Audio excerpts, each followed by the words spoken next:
Bonjour à tous et bienvenue dans Zone Rennes. Pour l'épisode de ce mois-ci, on vous propose de découvrir le laboratoire artistique populaire, le LAP, en la personne de Maxime, l'un de leurs coordinateurs. Initialement, on devait tourner cet épisode dans leur fief, leur Zone Rennes, à l'Hôtel Pasteur, mais suite à quelques imprévus, on a préféré se diriger directement dans leurs locaux situés à la Maison internationale de Rennes. C'est parti. Salut Maxime. Salut Charles, Ça va? ça va et toi? Très bien, donc tu viens nous parler de cette association et du projet LAP. Voilà. Donc on va commencer par l'association Cœur Esquem, qui a été créée en 2007. 2007, c'est ça? Ouais. voilà. Est-ce que tu peux nous en dire plus? Ouais, donc nous on a repris en 2014 Ouais. l'asso préexistante, donc la créatrice qui travaille sur les échanges entre le Sénégal et la Bretagne, échanges interculturels artistiques, d'où vient le nom justement, qui est un mélange de Wolof et de breton, cœur qui veut dire maison en Wolof, esquem, échange en breton, qui est assez symbolique et significatif de l'objet de base de l'association. Cette activité-là a duré jusqu'en 2009. Et ensuite, s'est éteinte. L'association non dissoute a fait que Etch, avec qui on a repris, on a eu ce projet de LAP. Voilà, on a eu cette idée de reprendre l'association. On a changé l'objet aujourd'hui, qui est le soutien à l'engagement des jeunes, favoriser l'engagement des jeunes, et puis la promotion du pluralisme culturel. Et concrètement, par exemple, qu'est-ce que les membres du LAP font si, je prends un domaine au hasard, le cinéma? Qu'est-ce qu'ils font concrètement au niveau du cinéma dans le LAP? Ça a été proposé sur le LAP 1 et ils ont choisi de faire un court-métrage. Okay. Et voilà. Et là, ce que je peux dire, c'est que, en gros, il n'y a pas d'obligation de résultat. C'est eux qui choisissent, selon les parcours, s'ils veulent y aller ou pas. Par exemple, l'année dernière, sur la danse, ils avaient choisi de ne pas faire de restitution de danse, un spectacle ou quelque chose de chorégraphié. Et donc, tout ce processus-là, qui est un peu en vase clos, pour le comprendre, il y a les portes ouvertes à l'issue du LAP, qui est la dernière semaine d'avril, où là, ils présentent tout ce qui a pu être créé, développé ou entrepris comme initiative. Donc c'est un projet collectif, le LAP, c'est ça? C'est le but de base en quelque sorte ou pas? Avant même de rentrer dans ce qui est culturel, social, tout ça? C'est une des grandes dimensions, ouais. C'est vrai que quand on le présente, on dit souvent que c'est... alors il y a les deux grandes dimensions, c'est le parcours d'engagement collectif. Ouais. Voilà, autour des arts et des dimensions culturelles, de la création. Créer du lien. Ouais. Bah, le rapport à autrui, la première forme de relation dans laquelle on s'accomplit, et la forme de reconnaissance aussi, qui est la première reconnaissance. Voilà, donc comment on se considère l'un à l'autre, et effectivement comment on peut se reconnaître, et effectivement comment nous on peut avoir envie d'être considéré en fonction de comment on considère l'autre en fait. Ok, Ouais. d'accord. Et du coup, on va revenir un peu plus concrètement sur le lab. Donc, c'est un parcours qui dure 5 mois, Ouais. c'est ça? Du 2 décembre au 1er mai là, pour l'édition. Ouais. Et qui est gratuit. Qui est gratuit. Ouais. Qui est gratuit. Après, on le veut accessible au maximum, mais c'est ce qu'il faut dire, c'est pour une trentaine de personnes. C'est une aventure collective. Voilà. Ouais. La réalité aussi d'un groupe et de la création d'une dynamique. Il y a à peu près, donc tu l'as dit, une trentaine de personnes, de membres. Ouais, le Lab 2, on a commencé, 27 personnes. L'année dernière, il y avait 26 personnes précisément, Oui. 14 filles et 12 garçons. Oui. Donc une belle équipe, on va dire. Ouais. Qui ont tous entre 18 et 30 ans, c'est les limites? C'est les limites, on va dire que c'est les bases qu'on se donne. Après l'année dernière, tu vois, tu avais une personne de 31 et une autre de 32. C'est plus la dimension jeunes adultes, et là, la dimension de faciliter les émergences à prendre place et à faire leur place. Okay. Voilà. Et c'est sur dossier que vous faites. L'année dernière, il y avait à peu près 70 personnes, 70 demandeurs à peu près? Ouais, cette année également. C'est pas sur dossier, justement, on a pour l'accessibilité, et peut-être pour certaines personnes qui pourraient avoir des difficultés à l'écrit ou qui ne sont pas à l'aise sur ce médium-là. Ouais, comment vous départagez en quelque sorte? Ouais, alors il y a une campagne de com en septembre-octobre, et là-dedans, il y a les gens qui vont s'en saisir, et puis nous, on essaye d'aller vers aussi les gens qu'il faudrait peut-être tendre la main pour venir dans l'aventure. Et donc, on travaille avec pas mal de structures qui sont sur l'accompagnement jeunesse, l'insertion jeune, qui nous permettent de repérer, qui eux s'approprient le projet, enfin les travailleurs sociaux, et puis repèrent des jeunes. Et de là, on est beaucoup sur la médiation en plus, pour aussi expliquer toutes les dimensions du projet, le côté engagement, à quel, on va dire, par semaine, quel temps qui peut être donné, enfin toutes ces dimensions-là qui sont assez importantes aussi. C'est là que le côté social intervient, puisque vous vous adressez aussi aux personnes qui auraient un peu décroché du système scolaire, mais un peu plus large même. Ouais, un peu plus large. En fait, c'est aussi reconsidérer les fragilités parce que je pense qu'on vit dans un monde où on est beaucoup dans la performance, dans la compétitivité, et donc la compétitivité crée voilà, faut être le plus fort. En gros, c'est la loi du plus fort. Et c'est aussi un cadre où on essaye de reconsidérer la fragilité et que c'est les deux qui se combinent, quoi. En équilibre, c'est de la fragilité et de la force, et qu'il y a aussi cette dimension-là à prendre en compte qu'on néglige pas mal, quoi. Et essayer aussi de retirer l'étiquette qu'on peut mettre sur les gens.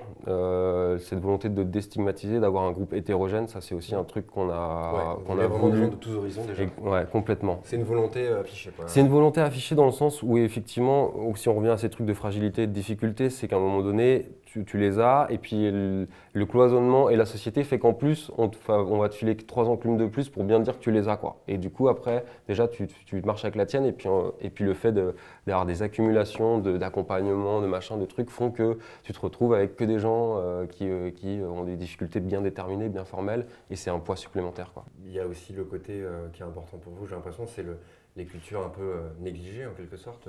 Il y a la volonté de, tu vois, je parlais de cloisonnement tout à l'heure par rapport aux personnes et au parcours de vie. Aussi, du coup, la volonté dans l'art de décloisonner également, d'avoir plus de transversalité, de rencontres. Et puis sur la dimension des cultures. Et là, tu vois, ça revient à un des objectifs de l'assaut, effectivement, de regagner une reconnaissance des pluralismes et des cultures et de la pluralité qui fait le monde dans lequel on vit, quoi. Et du coup, plus précisément, il y a beaucoup d'arts qui sont dans le LAP. Donc j'en ai quelques-uns. Il y a la danse, le cinéma, le théâtre, les arts visuels, les arts contemporains, la musique. Voilà. Il y en a peut-être d'autres. Bon, on peut mettre l'architecture aussi, que je considère comme un art. Il y a pas mal de trucs, mais il y a 3 grandes catégories. L'art vivant, l'art plastique et l'art visuel, c'est ça? Alors ça, c'est les parcours qu'on propose, pour ouvrir on va dire, pour aller voir un champ de discipline.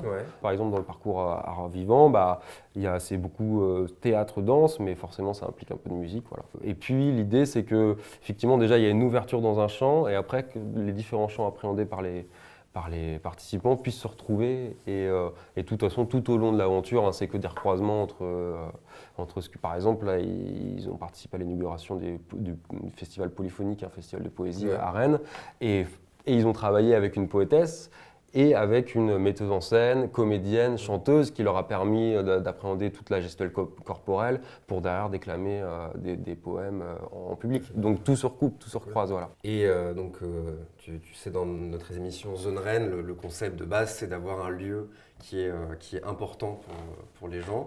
Donc on aurait dû tourner cet épisode à l'Hôtel Pasteur, mais on n'a pas pu pour diverses raisons. Donc là, on est dans vos locaux de la AMIR, la Maison internationale de Rennes. Ouais. C'est ça. Mais est-ce que tu peux nous parler un petit peu de l'Hôtel Pasteur quand même? Voilà, parce que c'est un lieu, vraiment, c'est quelque chose qui est arrivé très rapidement dans nos échanges.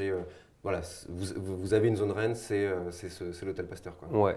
Alors du coup, ce que je peux rappeler qui va nous amener à l'Hôtel Pasteur, c'est quand on a réfléchi au LAP, on s'est dit que pour faire collectif, pour avoir favoriser les communs et la mise en relation de ces communs, c'est d'avoir un lieu de vie commun. Ouais. Donc un QG pour les participants sur 5 mois, quoi. Et là, c'est posé la question du lieu, effectivement, et où est-ce qu'on va aller trouver un lieu dans lequel les gens pourront se retrouver, mais quand ils veulent ou quand ils peuvent. Et puis on n'avait pas forcément eu cette dimension-là que nous a amené Pasteur, c'est le fait que ça soit leur QG et un QG avec plein de rencontres possibles, quoi. Ouais. Et qui vont s'approprier. Et qui s'approprient. Ça, voilà. C'est un truc hyper important. Ouais, exactement, l'appropriation du projet, et notamment la première appropriation du lieu qui devient leur lieu de vie commun de manière éphémère. Plus précisément, s'approprier, ça peut être un peu flou, mais c'est clairement, ils vont faire la déco en quelque sorte, enfin, ils vont mettre leur touche personnelle dans les lieux, quoi. Complètement, un truc assez concret, ils repeignent les murs par exemple à la sauce dont ils veulent, et puis ils construisent les meubles dont ils veulent, enfin voilà, ils agencent leur lieu de vie et ils mettent vraiment leur identité dans ce lieu-là. Et il s'avère que voilà, c'est essentiel aujourd'hui, enfin nous au développement du lab, puisque ce que je disais tout à l'heure, c'est le croisement qu'il y a à Pasteur, le bouillonnement qu'il y a. On est, nous, le lab, sur un projet avec des dimensions sociétales, et Pasteur est clairement un laboratoire de la société où on retrouve toutes les dimensions de l'environnement à la santé, de l'insertion au sport, en passant par l'art, la culture, et c'est un vrai lieu d'innovation sociale et d'organisation de la société civile dans lequel effectivement Et c'est là aussi, il y a beaucoup de liens entre le lab et Pasteur. Pasteur, en fait, la philosophie de Pasteur, c'est de partir des usagers qui déterminent les usages du lieu et du coup, comment le lieu va évoluer. Et le lab, c'est pareil, c'est-à-dire qu'on part des gens pour faire un projet. Et c'est eux qui déterminent du coup les variables du projet. Et ce lieu, justement, aujourd'hui, de l'avoir, c'est indispensable, quoi, Clairement. Dans la psychologie du lab. Ben on se posait cette question-là, on nous la pose souvent. Est-ce que vous voyez le lab autre part? Et là, aujourd'hui, à Rennes, je réponds non, quoi. Je vois pas le lab autre part, ouais. Et en gros, comment ça se passe? C'est une sorte de contrat? Vous l'avez pendant un certain nombre d'années Alors, non. Alors, on reste sur la philosophie de Pasteur, c'est-à-dire de l'appropriation éphémère. Ouais. Donc, nous, on a nos bureaux ici et on développe notre projet là-bas. Et en fait, Pasteur, c'est aussi un lieu de... Enfin, c'est un lieu un peu, on revoit la démocratie, c'est un lieu contributif, c'est-à-dire qu'on t'ouvre les portes, c'est gratuit, tu viens mettre tes idées à l'épreuve, c'est ça en fait, c'est encore un lien aussi avec le lab, c'est-à-dire on manque aussi de temps pour expérimenter, pour créer et mettre ses idées à l'épreuve. On est souvent, on court et beaucoup de choses font qu'on n'a plus le temps de ça. Et à Pasteur, c'est ça, c'est retrouver cette liberté-là, et cette liberté-là, elle se partage avec les autres.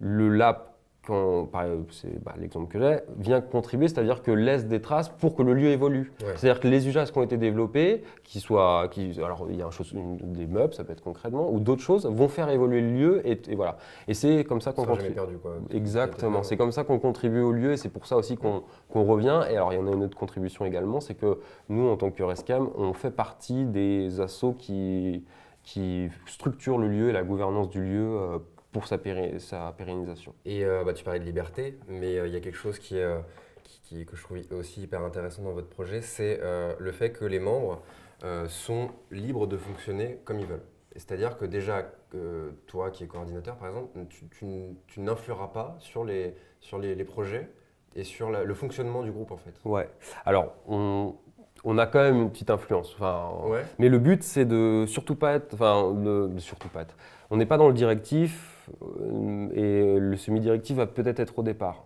Et en fait, au fur et à mesure, on donner des clés plus, mais tu vas pas leur dire faut faire ça, faut faire ça. On est dans la co-construction et on est surtout dans l'accompagnement, le pouvoir d'agir, la prise d'initiative des gens en collectif. Ouais.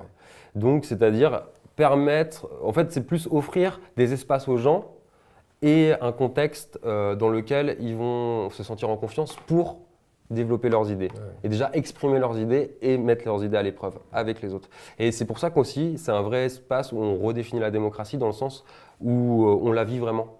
Où dans le collectif, il va y avoir des divergences, c'est obligé. Et c'est comment aussi revivre ce conflit-là, revivre cette confrontation-là pour avancer collectivement. Et c'est par ces remises en question-là que les choses évoluent, quoi. Ils choisissent le contenu, et ils choisissent les temporalités, et ils choisissent la finalité. Tu parlais tout à l'heure, effectivement, on a parlé de l'hétérogénéité, de la liberté qui est laissée. Le premier truc qu'on prend en considération et auquel on a réfléchi, c'est que du coup, on a des gens qui ont des parcours de vie tellement différents et qui, en gros, dans la vie de tous les jours, ne se rencontreraient pas forcément. Comment on va faire pour favoriser leur rencontre et le fait de faire collectif? Et donc là, on a joué à ces dimensions de géométrie variable. On s'est dit, nous, la réponse qu'on a, c'est la flexibilité, la souplesse du truc. Donc, aucune injonction. Et finalement, c'est eux qui, en déterminant le contenu, donc le sens, vont s'impliquer et ils déterminent à quel moment ils vont se retrouver, ils déterminent les moyens qu'ils mettent, les forces qu'ils mettent et comment, effectivement, ils fonctionnent. Jusqu'à formuler une commande artistique populaire à la ville. Donc, on va dire, les 5 mois se dirigent vers ça, vers une proposition, une commande populaire. Tu peux nous en dire plus ? Alors, on revient à cette idée de contribution. C'est-à-dire que le projet, tu l'as dit, c'est gratuit, mais c'est pas que ça coûte pas d'argent, c'est que c'est de l'argent public.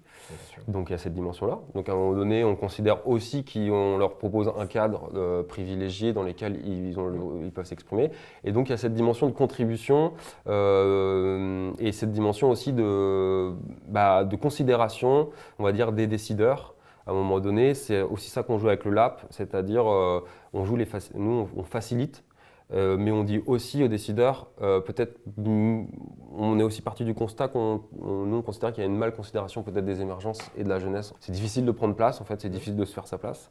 Et partant de là, effectivement, le concept de commande populaire, c'était un petit peu face à la commande publique, comment on revient des gens, comment ça part des gens, pour influencer le territoire et les dynamiques de territoire. Clairement, vous prenez le contre-pied en fait, du système scolaire, dans le sens où il n'y a pas de notion d'échec. En fait, c'est plus de questionner ça et c'est pas dans la défiance et surtout pas dans la concurrence, puisque déjà Non, nous, non, on est dans un clairement, projet, on met pas. Ouais. Mais c'est plus re-questionner ça, parce que après dans l'école, tu vas quand même trouver, mais ça dépend des personnes, tu vas trouver des gens qui vont essayer de mettre ça. Mais dans les cas les plus généraux, et Ouais. comment est définie Et sur le l'école. papier, ça reste des étapes à franchir, atteindre Exactement. des examens, voilà. Ah oui, que alors, vous, Tu as cette notion effectivement d'échec de réussite Ouais. qui met déjà en difficulté les gens, tu as cette notion de compétition entre les gens dès c'est l'école. hyper clivant surtout, quoi. Exactement, exactement. Et donc, du coup, c'est pour ça qu'on est sur la coopération, c'est pour ça qu'on part des gens pour faire le truc. Et puis, c'était questionner les vrais projets dits participatifs, parce qu'on est dans cette tendance-là et cette mode-là à dire, ouais, on fait participer les gens, mais à quel degré on fait participer les gens? Merci Maxime. Merci Charles. Et merci le LAP de nous avoir reçus. On vous souhaite évidemment d'avancer dans vos projets. Quant à nous, on va se retrouver le mois prochain pour un épisode un peu plus musical de Zone Rennes. En attendant, n'hésitez pas à nous suivre sur Facebook et à partager cette vidéo si vous l'avez appréciée. Merci Maxime. Merci Charles, bonne continuation à vous. Merci, à bientôt.